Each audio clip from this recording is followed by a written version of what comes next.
You know, we hear it all the time. I think we hear it more and more and more today. On our television, on our radio, on our phones, we're getting all of that stuff. It's filled with stories about people who are breaking the law, people who have done something wrong, people who have made bad choices.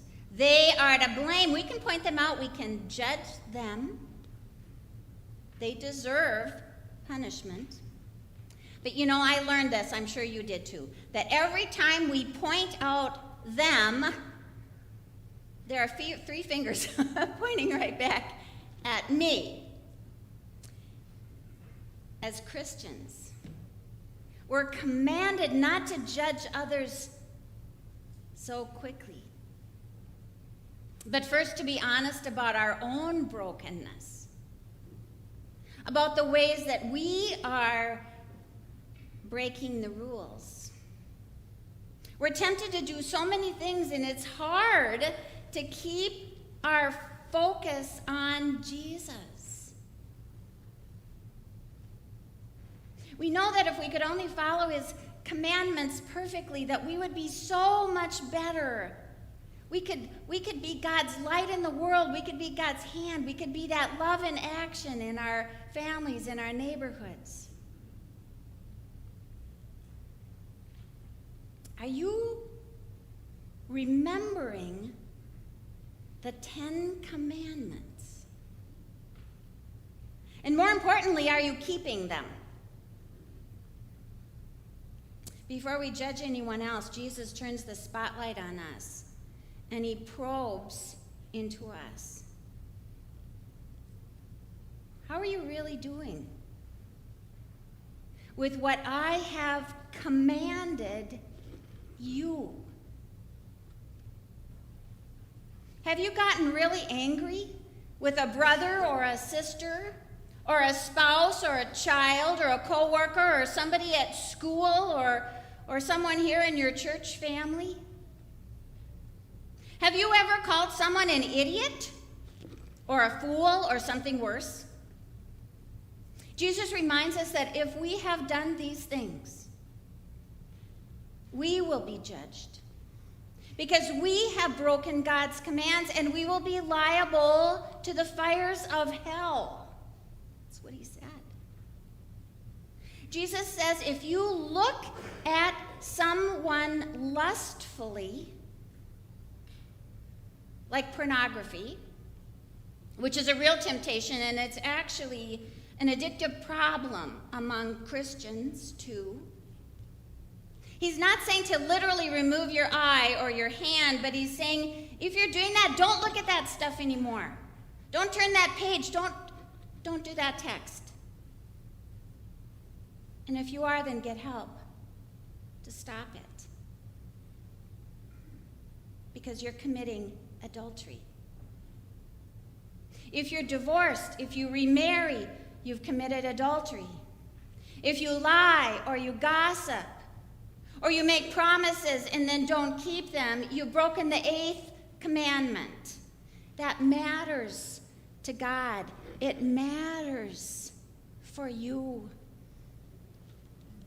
This is where all of us raise up our hands and we say, you're right, God, I have broken your commandments. I'm divorced. I was remarried. So as Jesus says, I have broken the 8th commandment. The 6th commandment. I've been angry with someone. I've said things that I shouldn't have. So I've broken the 5th commandment. Have you ever consulted with other gods or other spirits or been tempted to put something else first before God? Then you've broken the 1st commandment. If we haven't always kept the Sabbath day holy or showed respect to our parents and to those who are in authority, then we've broken the 3rd and the 4th commandments. And while we didn't go to jail, there are consequences. When I broke the commandments, I felt guilty and ashamed. and relationships suffered. I hurt people that I cared about. And I knew that I wasn't living the full mission that God had called me to live.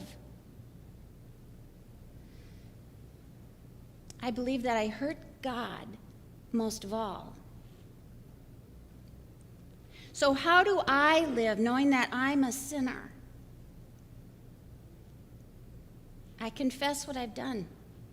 And I ask God to please forgive me. And when I'm really struggling with, I'm just carrying so much of that, I've gone to my pastor and I've asked if I could have a private, confidential service of confession and forgiveness. Did you know that we do that?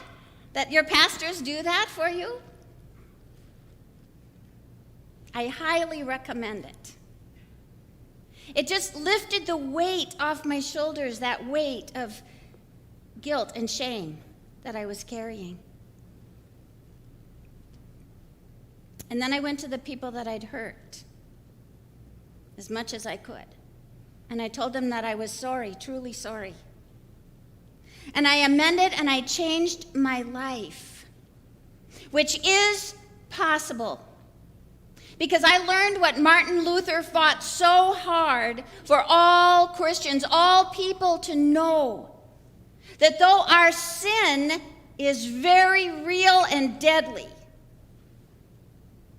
God's grace through Jesus Christ is very real and gives us new life.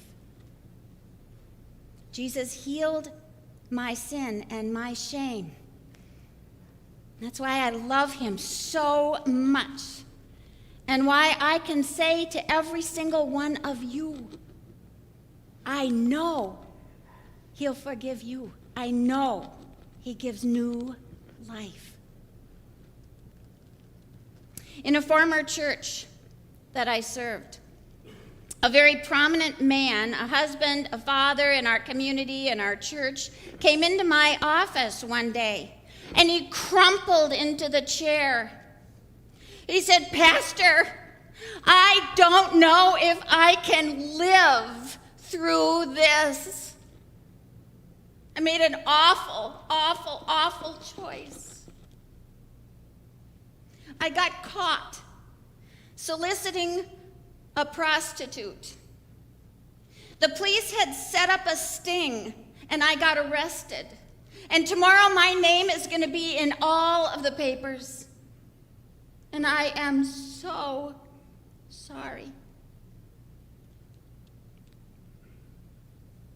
We went to Jesus, the first place to go in any crisis.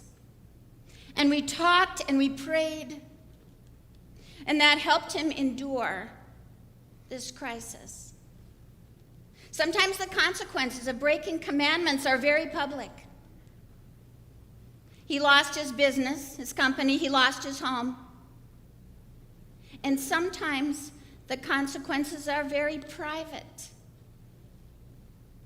He worked hard to repair the hurt of his family and to believe that he could receive God's grace and learn to forgive himself.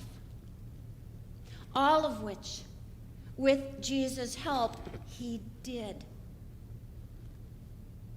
God our Father gives us commandments to bless our lives so that you can make the right choices. As you and I live in a culture that presents us with so many temptations not to follow God's commandments. We sin daily, and as we confessed earlier, we sin with things that we've done and things that we left undone. We start our worship with confession and forgiveness because we all need it. And the reason that we offer the sign of peace during our service is to remember that we're family. We need to forgive each other and have peace with each other. Our world doesn't honor peace between all people. But we practice it here so that when we leave here, we can carry it out with us and offer peace to our families, to our neighbors. Our Bibles provide the rules and the wisdom that we need for living, for finding real happiness and real meaning in our lives.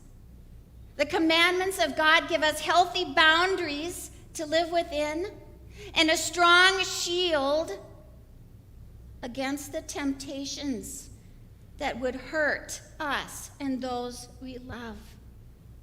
Jesus summarized the 10 Commandments in the Great Commandment, and this is the part that I'm going to have you join with me in because I know you memorized that one too. So say it with me. You shall love the Lord your God with all your heart and soul and mind and strength, and love your neighbors as yourselves. Yeah. Choose this. Choose this and live. We have the greatest breaking news of all. While we were still sinners, Christ died for us. And for his sake, our sins, our guilt, our bad choices, our shame are all forgiven. You are saved by grace.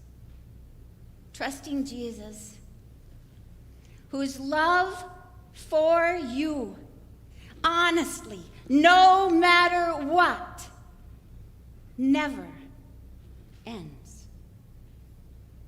Amen.